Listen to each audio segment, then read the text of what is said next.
So hello everyone, आपका स्वागत है आज की वीडियो में। आज की वीडियो में हम धीरे धीरे आ गए डे नंबर 4 पर। तो मैं आपसे ये एक्सपेक्ट करना चाहता हूँ कि आप फंडामेंटल एनालिसिस ऑफ शेयर्स वाली इस प्लेलिस्ट की सीरीज को आप लाइन से देख रहे हैं वीडियोस को। तो हम धीरे धीरे आ गए डे नंबर 4 पर। अगर आप अब भी चैनल पर नए हो तो चैनल की फर्स्ट वीडियो से जाके देखना शुरू कीजिए। सीरीज का पहली वीडियो से देखेंगे आप तो आपको सब समझ में आएगा। तो चलिए हम बिना किसी देरी की वीडियो को स्टार्ट करते हैं। आज हम समझेंगे रिटर्न ऑन इक्विटी ROE के बारे में। बहुत ही इंपॉर्टेंट कंसेप्ट है ये। तो उससे पहले एक छोटा सा कंसेप्ट है जिससे ROE बहुत अच्छे से समझ में आएगा। तो चलिए हम उसकी बात कर लेते हैं। क्या नाम है? पैट मार्जिन और नेट मार्जिन, प्रॉफिट मार्जिन, कई तरीके के नाम है इस कंसेप्ट के। इसको अपन प्रॉफिट आफ्टर टैक्स मार्जिन भी बोलते हैं, नेट मार्जिन भी बोलते हैं और प्रॉफिट मार्जिन भी बोलते हैं। तो इसको समझने के लिए मैंने एक एग्जांपल लिया है। किसी व्यक्ति ने 10 रुपए की एक पेंसिल खरीदी। क्या खरीदी? 10 रुपए की एक पेंसिल खरीदी किसी ने, ठीक है। अब उस पेंसिल को उसने 15 रुपए का बेच दिया। 15 रुपए का उसने पेंसिल को बेच दिया। अब आपको पता है selling price minus cost price equal to profit होता है। मतलब उसने 15 रुपए की बेची वो वाली प्राइस, 10 रुपए की खरीदी उसकी कॉस्ट, तो बाकी का बचेगा जो प्रॉफिट होता है। तो 15 रुपए में से 10 को घटा दिया तो 5 रुपए आ गया। तो 5 रुपए क्या प्रॉफिट है। अब ये प्रॉफिट आफ्टर टैक्स मार्जिन निकलेगा कैसे? ये अपन इसका निकालते हैं। 5 रुपए क्या है? इसका प्रॉफिट है। प्रॉफिट आफ्टर टैक्स मार्जिन निकलता है अपना सेलिंग प्राइस पे। तो प्रॉफिट कितने का? 5 रुपए का अपॉन क्या है? सेलिंग प्राइस कितनी है? 15 रुपए की, और 100 से गुणा कर दिया तो कितना आ गया इससे अपना 33.3% आ गया। तो अपना PAT margin, net margin, profit margin यहाँ पर कितना बनना है? 33% का बनना है, ठीक है। अब यहाँ पर एग्जांपल लेते हैं, इसको 20 रुपए का कर देते हैं। 10 रुपए की पेंसिल खरीदी किसी ने और बेची 20 रुपए की, ठीक है। तो 20 कर देते हैं इसको यहाँ पर। तो 20 माइनस 10 तो कितने का प्रॉफिट हो जाएगा यहाँ पर? 10 रुपए का, ठीक है। 10 रुपए का प्रॉफिट हो गया। अपन निकालेंगे पैट मार्जिन, तो कितना आएगा? 10 रुपए से 20 रुपए इसकी सेलिंग प्राइस है, और यहाँ से गया 50। तो कितना आ गया अपना प्रॉफिट आफ्टर टैक्स मार्जिन या पैट मार्जिन आ गया यहाँ से अपना 50% आ गया। तो यहाँ पर देखो चेंज हो गया। पहले जब उसने 10 रुपए की पेंसिल खरीदी थी, 15 रुपए की बेची थी, तो प्रॉफिट आफ्टर टैक्स मार्जिन बनना था 33% का। अब 10 की खरीदी है, 20 की बेच रहा है वो, तो यहाँ पर प्रॉफिट आफ्टर टैक्स मार्जिन कितना बनना है? 50% बनना है। तो 33% और 50%, तो ये अपना मार्जिन परसेंटेज हो गया, ठीक है। यहाँ पर 33% था पहले मार्जिन, यहाँ पर 50% हो गया। अब कहीं कहीं आपको ऐसा भी दिया जाएगा मार्कअप, तो मार्कअप से इसको कंफ्यूज मत करना। मार्कअप ऐसे लिखा होगा प्रॉफिट मार्कअप। तो profit margin, net margin, profit after tax margin अलग है, और प्रॉफिट मार्कअप जैसे लिखा है ना मार्कअप, ये अलग होता है। मार्कअप किस पर निकलता है? कॉस्ट प्राइस पर। सेलिंग प्राइस अपना प्रॉफिट आफ्टर टैक्स मार्जिन किस पर निकलता था? सेलिंग प्राइस पर। बट जो प्रॉफिट मार्कअप है ये निकलेगा अपना कॉस्ट प्राइस पे। तो कैसे निकलेगा? यहाँ पर 10 रुपए की इसका प्रॉफिट और कॉस्ट प्राइस 10 रुपए का इंटू 100 कर देंगे अपन, तो यहाँ से कितना आ गया? 100% आ गया। तो कंफ्यूज मत होना, प्रॉफिट मार्कअप अलग चीज है। ये प्रॉफिट मार्कअप अलग चीज है जो 100% आ गया, और प्रॉफिट मार्जिन अलग चीज है जो 50% आ गया, ठीक है। इसी से देखो यहाँ पर 50% का प्रॉफिट मार्जिन आ गया और प्रॉफिट मार्कअप आया 100% का। तो अपन को ये देखना जरूरी है, इसको देखना जरूरी नहीं है। कहीं कहीं प्रॉफिट मार्कअप का कंसेप्ट भी लिखा होता है। जब अपन शेयर्स को खोलते हैं ना किसी कंपनी में, तो प्रॉफिट मार्कअप को नहीं देखना अपन को देखना है पैट मार्जिन को, ठीक है। चलिए अब बात करते हैं अपन अपने मेन कंसेप्ट के बारे में, जिसका नाम है return on equity ROE। Return on equity ROE। अब इसका मतलब क्या होता है? इक्विटी आप समझते हैं ना, किसी व्यक्ति ने अपना खुद का बिजनेस शुरू किया, तो अपना खुद का बिजनेस शुरू करने में उसने अपना पैसा लगाया, तो उसने उसके बदले में कुछ शेयर्स अपने बुक कर लिए, उसमें अपने कुछ शेयर्स ले लिए। शेयर्स को हम इक्विटी भी बोलते हैं। तो जब उसने अपने शेयर्स खरीदे, आप जब भी वो उस पर बिजनेस कर रहा है, उसका प्रॉफिट जो भी होगा तो वो कहलाएगा उसके पैसे पर कितना उसका रिटर्न बनना है। अपने पैसे जो उसने लगाए हैं, शेयर्स खरीदे हैं, इक्विटी खरीदी है, उस पर उसका कितना पैसा बनना है, उसको बोलते हैं रिटर्न ऑन इक्विटी ROE। तो रिटर्न ऑन इक्विटी कितना परसेंटेज बनता है उसका, ये देखा जाता है इसमें। ठीक है, तो जैसे हम बात करते हैं डेट के बारे में, तो आपको पता है डेट मतलब कर्जा। कर्जा किसी बैंक से भी लिया जा सकता है और किसी व्यक्ति से भी लिया जा सकता है कि उसके बदले में अपन उसको परसेंटेज ऑफ ब्याज देते हैं, इंटरेस्ट देते हैं परसेंट, तो वो डेट कर्जा होता है। ठीक है, अब बात करते हैं अपन एग्जाम्पल लेते हैं आरओई को समझने के लिए अच्छा सा। एक है राम और एक है श्याम। ठीक है, राम के पास भी 100 रुपए हैं और श्याम के पास भी 100 रुपए हैं। अब ये इसमें राम ने 100 रुपए की 10 पेंसिल्स खरीदी। राम ने 100 रुपए की 10 पेंसिल्स खरीदी, श्याम ने भी 10 रुपए की पेंसिल एक खरीदी, तो 100 रुपए की इसके पास भी 10 पेंसिल आ गई। तो श्याम के पास भी 10 पेंसिल आ गई। अब राम ने क्या किया, 10 रुपए की पेंसिल खरीदी और एक पेंसिल को बेचा राम ने 20 रुपए का। राम ने एक पेंसिल को बेचा 20 रुपए का, तो इसके पास कितनी आ गई, पूरे दिन भर में इसने अपनी 10 पेंसिल बेच ली, तो इसके बन गए 10 पेंसिल दी तो 200 रुपए बन गए। कितना हो गया इसका टोटल, 200 रुपए। वहीं पर श्याम था, अब श्याम ने क्या किया, श्याम ने एक पेंसिल का प्राइस रखा 15 रुपए। श्याम ने एक पेंसिल का प्राइस कितना रखा, 15 रुपए। यहाँ पर राम रख रहा था 20 रुपए, 10 रुपए का प्रॉफिट रख रहा था, यहाँ इसने रखा 15 रुपए। तो अब जैसा कि इंसानों को क्या लगता है सस्ती चीज, तो इसने 10 रुपए की पेंसिल खरीदी, 15 की बेची। यहाँ 20 रुपए की बेच रहा था राम, तो श्याम ने जब 15 की बेची तो 5 रुपए सस्ती है, लोगों ने हाल खरीद ली, तो 3 घंटे में इसकी 15 रुपए की एक पेंसिल बिक गई पूरी। फिर इसने क्या किया, 10 पेंसिल बेच ली। 10 पेंसिल बेचने के बाद इसने फिर 10 बेच ली अगले 3 घंटे में, फिर अगले 3 घंटे में 10 पेंसिल बेच ली। यहाँ राम महंगी बेच रहा था तो इसकी पूरे दिन भर में सिर्फ 10 ही पेंसिल बिक पाई, और श्याम ने सस्ती बेची तो इसकी 3 घंटे में बिक गई 10 पेंसिल। तो इसने फिर 10 पेंसिल खरीद ली, फिर 10 पेंसिल खरीद ली, तो इसने के पास कितनी पेंसिल बेच ली, इसने 30। दिन भर में इसने 30 पेंसिल बेच ली। ठीक है,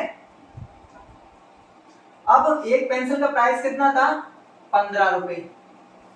एक पेंसिल का प्राइस 15 रुपए था, इसने 10 पेंसिल बेची थी पहले, तो कितने हो गए, 150 रुपए। तो श्याम ने क्या किया, 10 पेंसिल पहले बेच दी, उससे क्या किया इसने 150 रुपए कमा लिए थे। अब इसने 50 रुपए अपने पास रखे और फिर इसने 100 रुपए की खरीदी, यहाँ पे 50 बचे, यहाँ पर 50 बचे, फिर यहाँ पर 50 बच गए। पहले इसने खरीदी 100 की, 150 की बेची, तो 50 अपने पास बचा लिए इसने। 100 की फिर खरीदी, फिर 50 बचा लिए अपने पास, फिर 100 की फिर खरीदी 10 पेंसिल, फिर 50 बचा लिए, तो टोटल इसके पास प्रॉफिट कितना आ गया, 150 रुपए का।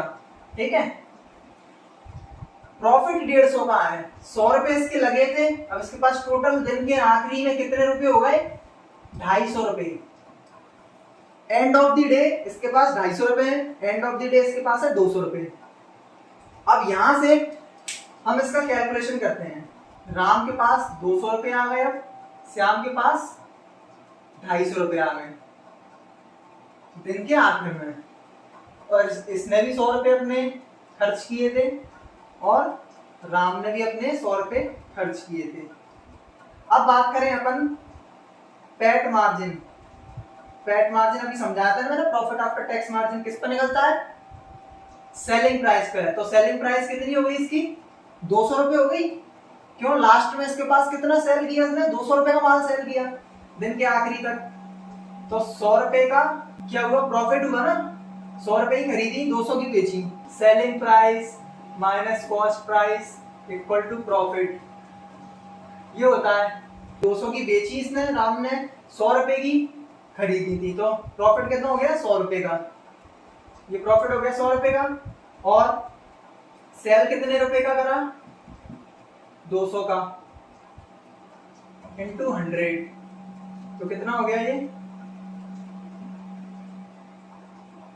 प्रॉफिट आफ्टर टैक्स मार्जिन इसका कितना था, राम का मार्जिन 50% का था प्रॉफिट मार्जिन। राम का प्रॉफिट मार्जिन था 50%। ठीक है। और श्याम का कितना है प्रॉफिट आफ्टर टैक्स मार्जिन 100 रुपए। इसको प्रॉफिट कितने का हुआ आखिर में 150 रुपए का हुआ था ना। देखो 250 का माल बेचा 100 का खरीदा, तो 250 माइनस 100 कितने हो गए यहाँ पर 150, तो 150 रुपए डिवाइड बाय, और बेचा कितने का माल 250 का इंटू 100, तो यहाँ पर प्रॉफिट मार्जिन कितने का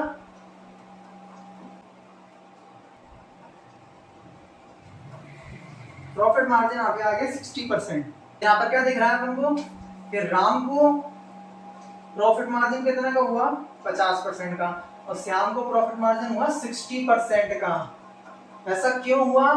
राम ने क्या करा, एक पेंसिल पे अपना 10 रुपए रखा प्रॉफिट, और इसने अपने एक पेंसिल पे सिर्फ 5 रुपए प्रॉफिट रखा। कितना रखा था श्याम ने 5 रुपए, और राम ने रखा था 10 रुपए। अब जिसने 10 रुपए रखा उसका सिर्फ कितना मार्जिन निकल पाया प्रॉफिट मार्जिन 50%। इसने 5 रुपए रखा था तो इसका कितना मार्जिन निकल गया 60%। इससे 10% ज्यादा कमा लिया इसने। प्रॉफिट मार्जिन इसका कितना हो गया 60% हो गया, क्योंकि इसने पैसा ज्यादा कमा लिया राम से। इसलिए ही तो हुआ है क्योंकि इसने प्राइस कम रखा था। अब रिटर्न ऑन इक्विटी की बात करें ROE, वो कैसे निकलेगा? 100 रुपए का क्या है इसका राम का प्रॉफिट है। राम ने प्रॉफिट कितने का किया था 100 रुपए का, लगाए कितने थे अपने 100 रुपए लगाए थे, इंटू 100, तो कितना हो गया रिटर्न ऑन इक्विटी 100% हो गया। मतलब इसने अपने 100 रुपए लगाए राम ने, और उसके बदले 100 रुपए और आ गए, तो 100% का रिटर्न ऑन इक्विटी हो गया। अब श्याम की बात कर लेते हैं अपन। श्याम ने क्या किया, ROE क्या है इसका रिटर्न ऑन इक्विटी 150 रुपए इसने कमाया। श्याम ने क्या कमाया 150 रुपए का प्रॉफिट करा ना, 100 रुपए लगाए, 250 का माल बेचा दिन भर में, तो 150 रुपए का प्रॉफिट हो गया था श्याम को। तो 150 रुपए का प्रॉफिट डिवाइड बाय कितने अपने रुपए लगाए थे 100 रुपए लगाए थे, इंटू 100, तो इससे दे गया, तो इसका रिटर्न ऑन इक्विटी आ गया 150%। राम ने 100 रुपए लगाए 100 रुपए कमाए, श्याम ने 100 रुपए लगाए 150 रुपए कमाए, तो रिटर्न ऑन इक्विटी श्याम का रिटर्न ऑन इक्विटी कितना हो गया 150%। इसलिए कहा जाता है मार्केट में जब कोई चीज सस्ती बिकती है ना तो फट फट फट फट फट फट हाल बिकती है, और जब कोई चीज महंगी बिकती है थोड़ी, सेम जैसे अपन मान लें कोई केले बेच रहा है, कोई 30 रुपए किलो बेच रहा है, कोई अगर 25 रुपए भी बेचेगा तो 25 वाले का ठेला खाली, और 30 रुपए वाले का पूरे दिन भर में बिक पाएंगे। क्यों? 5 रुपए महंगे बेच रहा है, जो 25 रुपए की बेच रहा है उसके हालात बिकेंगे, अब वो दोबारा जाके भी खरीद के ला सकता है मंडी से। तो यही होता है, कम मार्जिन रखते हैं ना तो प्रॉफिट भी ज्यादा हो जाता है। देखो रिटर्न ऑन इक्विटी यहाँ पे 150 रुपए का हो गया, 150% का हो गया, और यहाँ पर रिटर्न ऑन इक्विटी 100% का ही हो पाया। अब ये तो ठीक है, हमें समझ में आ रहा है रिटर्न ऑन इक्विटी ज्यादा हो गया यहाँ पर, रिटर्न ऑन इक्विटी यहाँ पर हो गया कम। रिटर्न ऑन इक्विटी ज्यादा होगा तो अच्छा है, ठीक है। रिटर्न ऑन इक्विटी अगर अपना ज्यादा है तो अच्छी बात है, बट इसको देख के खुश नहीं होना। आप सोचो इसके देख के मैं खुश हो जाऊं, इसको देख के खुश मत होना। रिटर्न ऑन इक्विटी कहीं पर ज्यादा दिख रहा है तो उसको देख के ज्यादा खुश मत होना। क्यों नहीं होना उसका भी अपन देख लेते हैं एग्जांपल। चलिए मैंने अब यहाँ पर लिए हैं 2 केसेस लिए हैं, एक पहला केस जिसमें राम है, दूसरा केस जिसमें श्याम है। अब राम ने क्या किया, राम को अपना बिजनेस शुरू करना था, तो राम ने क्या किया, उसके पास पैसा सिर्फ 100 रुपए था।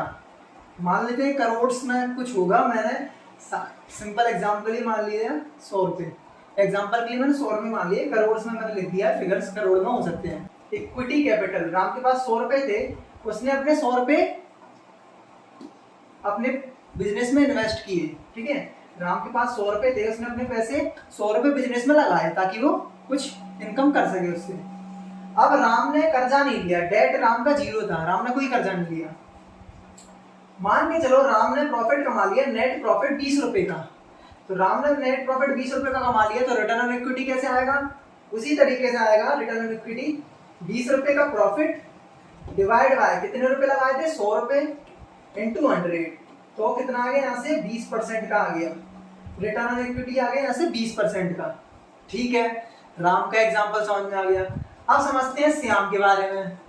श्याम ने क्या किया, श्याम के पास था कैपिटल 50 रुपए का, श्याम के पास अपना पैसा सिर्फ 50 रुपए था। उसने कहा 100 रुपए का अगर बिजनेस शुरू हो रहा है, अगर मेरे पास 50 रुपए है तो 50 रुपए कहीं से कर्जा तो लेना पड़ेगा। तो इसने श्याम ने क्या किया, कर्जा ले लिया किसी अपने दोस्त वगैरह से 12% पे। 12% पे श्याम ने कर्जा लिया, कितने रुपए का, 50 रुपए का। ठीक है, अब मान के चलो श्याम ने भी प्रॉफिट कितना कमाया, 20 रुपए का। श्याम ने भी प्रॉफिट 20 रुपए का कमाया, बट नेट प्रॉफिट अपन ने भी समझा था ना, पेट margin, net margin, profit margin, तो उसी को बोलते हैं नेट प्रॉफिट मार्जिन। कितने का आएगा, टैक्स देने के बाद, एक तरीके से इंटरेस्ट देने के बाद 20 रुपए का इसने कमाया, पर इसको टैक्स या इंटरेस्ट देना पड़ेगा, अपने दोस्त को 12% से इंटरेस्ट देना पड़ेगा। तो 50 रुपए का 12% कितना हो गया, लगभग 6 रुपए। तो इसने 6 रुपए इंटरेस्ट दे दिया, तब इसके पास बच रहा है सिर्फ 14 रुपए। कितना बच रहा है, 14 रुपए। अब रिटर्न ऑन इक्विटी इसका कैसे निकलेगा, रिटर्न ऑन इक्विटी प्रॉफिट जो खुद ने पैसा लगाया उस पर कैलकुलेट होगा ना, जो श्याम ने पैसा लगाया उसी पर रिटर्न ऑन इक्विटी कैलकुलेट होगा कि श्याम ने पैसा कितना लगाया अपना। तो श्याम ने सिर्फ 50 रुपए लगाया, तो 50 रुपए पे ही कैलकुलेट होगा, अपने पैसे पे ही रिटर्न ऑन इक्विटी कैलकुलेट होता है, ये ध्यान रखना। तो 14 रुपए प्रॉफिट हुआ, रिटर्न ऑन इक्विटी 14 रुपए प्रॉफिट, और श्याम ने अपना पैसा कितना लगाया था, 50 रुपए। तो 50 से डिवाइड इंटू 100, तो उससे कैंसिल होकर कितना आ गया, 28%। अब अपन ने क्या कहा था इससे पहले कि रिटर्न ऑन इक्विटी अगर ज्यादा होगा तो अच्छी बात है, पर इसका मैंने कहा था ध्यान रखना, अगर रिटर्न ऑन इक्विटी ज्यादा है तो उसको देखकर खुश भी मत हो जाना। ज्यादा है तो अच्छी बात है, सही है, पर इतना भी मत खुश हो जाना। क्यों, यहाँ पर दिख रहा है रिटर्न ऑन इक्विटी यहाँ पर 28% ज्यादा है, यहाँ पर रिटर्न ऑन इक्विटी 20% है। मतलब राम ने कितना 20% का अपने इक्विटी पर रिटर्न कमाया, श्याम ने अपने इक्विटी पर 28% पैसा कमाया, बट परसेंटेज यहाँ पर इसकी ज्यादा है, रिटर्न ऑन इक्विटी इसकी कम है। अपन यहाँ पर ऐसा कह सकते हैं क्या, श्याम की रिटर्न ऑन इक्विटी 28% है तो ज्यादा है तो बढ़िया है हमारे लिए, नहीं कह सकते, क्योंकि हमें खुश नहीं होना। इसने कर्जा भी तो लिया है, श्याम ने कर्जा लिया, इसलिए इसका रिटर्न ऑन इक्विटी ज्यादा निकल के आ गया। अब इसके लिए मैं एक छोटी सी बात करना चाहूंगा। मान के चलो राम के कुछ इन्वेस्टर्स हैं, राम के अब बिजनेस बढ़ गया, राम के कुछ लोग पैसा इन्वेस्ट करते हैं बिजनेस में, तो राम के पास कर्जा तो है नहीं, 0 रुपए कर्जा है।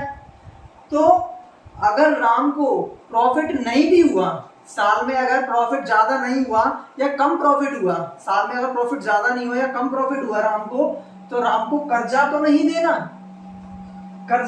किसी का, भले वो प्रॉफिट का डिविडेंड्स नहीं दे पाए अपने इन्वेस्टर्स को, पर कर्जा नहीं देना पड़ रहा होगा उसको किसी को। तो यहाँ पर अच्छी बात है 20% का रिटर्न ऑन इक्विटी।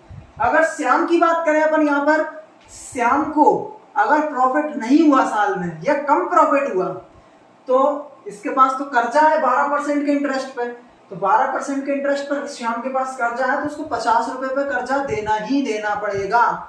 अब इसको प्रॉफिट नहीं हुआ तब भी इसको कर्जा देना पड़ेगा 12% रेट पे, 12% के इंटरेस्ट पे। अगर इसको प्रॉफिट कम हुआ तब भी इसको कर्जा देना पड़ेगा। अब डिविडेंड्स की बात तो छोड़ो, प्रॉफिट हुआ नहीं, डिविडेंड्स की बात तो छोड़ो, यहाँ तो इसको कर्जा भी देना है, तो मान के चलो इसका शेयर प्राइस भी गिर जाएगा।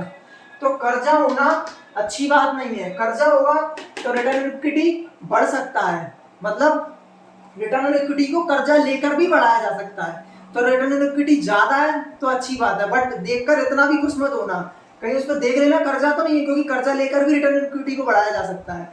तो श्याम ने क्या किया, रिटर्न ऑन इक्विटी को कर्जा लेकर बढ़ा लिया। राम के पास कर्जा नहीं था तो उसका रिटर्न ऑन इक्विटी कम था, आरओई राम का कम था, आरओई श्याम का ज्यादा था कर्जा लेने के बाद, इसलिए आरओई को थोड़ा ध्यान से देखना है। तो समझे मेरे दोस्त, अपन ने पिछली कुछ क्लासेस में क्या बात करी थी, डेट टू इक्विटी रेशियो। अपन ने क्या बात करी थी पिछली कुछ क्लासेस में, डेट टू इक्विटी रेशियो। अब बैंक के लिए जो बैंक्स होती हैं, बैंकों में अपन को डेट टू इक्विटी रेशियो नहीं देखना। बैंक्स में अपन को डेट टू इक्विटी रेशियो नहीं देखना, क्योंकि बैंक क्या कर्जा लेगी, तो बैंक्स में अपन को डेट टू इक्विटी रेशियो नहीं देखना होता, भले ही वहां पर कुछ भी हो, क्योंकि बैंक कर्जा लेती नहीं है, तो डेट टू इक्विटी रेशियो वहां पर होता भी नहीं है। तो आज का कंसेप्ट मैंने रिटर्न ऑन इक्विटी आरओई को आपको एग्जांपल्स लेके समझाया, क्योंकि एग्जांपल से इंसानों को अच्छे से समझ में आता है, ज्यादा समझ में आता है, इसलिए मैंने एग्जांपल्स लिए रिटर्न ऑन इक्विटी के लिए। तो रिटर्न ऑन इक्विटी मैं आपसे आशा करता हूं कि आपको समझ में आया होगा। चलिए अब चलते हैं मोबाइल स्क्रीन के ऊपर और आपको इसका एग्जांपल दिखाता हूं रिटर्न ऑन इक्विटी का कैसे चलता है ये। चलिए हम आ गए अपनी मोबाइल स्क्रीन पर और गूगल पर सर्च करते हैं ticker.finology.in। पहली वेबसाइट आएगी उसको खोल लीजिए। पहले आईटीसी के बारे में देखते हैं। चलिए आईटीसी खोल देते हैं। देखिए ये ओपन हो चुका है। आपको यहाँ पर रिटर्न ऑन इक्विटी दिख रहा होगा सेकंड लाइन में सबसे लास्ट में ROE 29%। तो आप यहाँ पर क्या कहोगे 29% ROE तो ज़्यादा है, तो अच्छी बात है? नहीं, क्योंकि यहाँ पर डेट भी है। फर्स्ट लाइन में फोर्थ में दिख रहा है आपको 4.54 करोड़ का डेट, तो यहाँ पर 4.5 करोड़ का डेट भी है, इसलिए रिटर्न ऑन इक्विटी ज़्यादा दिखाई दे रहा है। डेट लेकर रिटर्न ऑन इक्विटी को बढ़ाया जा सकता है, इसलिए यहाँ पर 29% है। देखकर खुश भी नहीं होना है। चलो नीचे देखते हैं रिटर्न ऑन इक्विटी किस रेट से बढ़ रहा है। अब देखिए आपको रिटर्न ऑन इक्विटी यहाँ पे दिखाई दे रहा है। पिछले 5 साल में 25%, फिर 3 साल में फिर 25%, फिर 1 साल में 29%। मतलब अब पिछले 1 साल से रिटर्न ऑन इक्विटी 29% है। मतलब जो अपने पैसे पर अब ज़्यादा पैसा निकाल पा रहा है, रिटर्न ला पा रहा है अपनी इक्विटी पर, तो थोड़ा अपन मान सकते हैं कि हाँ यहाँ पर रिटर्न ऑन इक्विटी अच्छी है, क्योंकि जो अपने पैसे पर रिटर्न ऑन इक्विटी बढ़ा रहा है 29%। और कर्जा इस पास है 4.5 करोड़। चलिए अब नेक्स्ट एग्जाम्पल लेते हैं HUL का। अब इसमें भी देख लेते हैं हिंदुस्तान यूनिलीवर में। चलो ओपन कर लेते हैं इसको। अब देखो यहाँ पर क्या दिखाई दे रहा है हमको, यहाँ पर ROE रिटर्न ऑन इक्विटी फिर से सेकंड लाइन में देखिए 20% का है। अब यहाँ पर हम कह सकते हैं अच्छा है रिटर्न ऑन इक्विटी, क्यों? क्योंकि यहाँ पर डेट नहीं है, यहाँ पर कर्जा नहीं है, तो रिटर्न ऑन इक्विटी अच्छी बात है 20%। ट्रेंड की बात करते हैं तो यहाँ पर रिटर्न ऑन इक्विटी 5 साल पहले था 47%, फिर 3 साल पहले 22% से बढ़ रहा था, फिर 1 साल पहले अब न्यू है 20% की रेट से इंक्रीज कर रहा है, तो ये 20% अच्छा है रिटर्न ऑन इक्विटी। सो दोस्तों आई होप आपको आज की वीडियो पसंद आई हो। आपको आज की वीडियो पसंद आई हो तो वीडियो को लाइक कीजिए, चैनल को सब्सक्राइब कीजिए, वीडियो को शेयर कीजिए जिनको फंडामेंटल एनालिसिस ऑफ शेयर्स के बारे में सीखना है कि अपन शेयर्स को कैसे पिक करना है। अपन को ऐसे ही नहीं पिक करने होता, उसको देखना होता है, क्योंकि अगर अपन को इन्वेस्टिंग करना है तो सीखना पड़ेगा। पैसा कमाना है तो उसको इसलिए सीखना पड़ेगा। तो चलिए हम मिलते हैं नेक्स्ट वीडियो में किसी और टॉपिक के साथ। तब तक बाय बाय।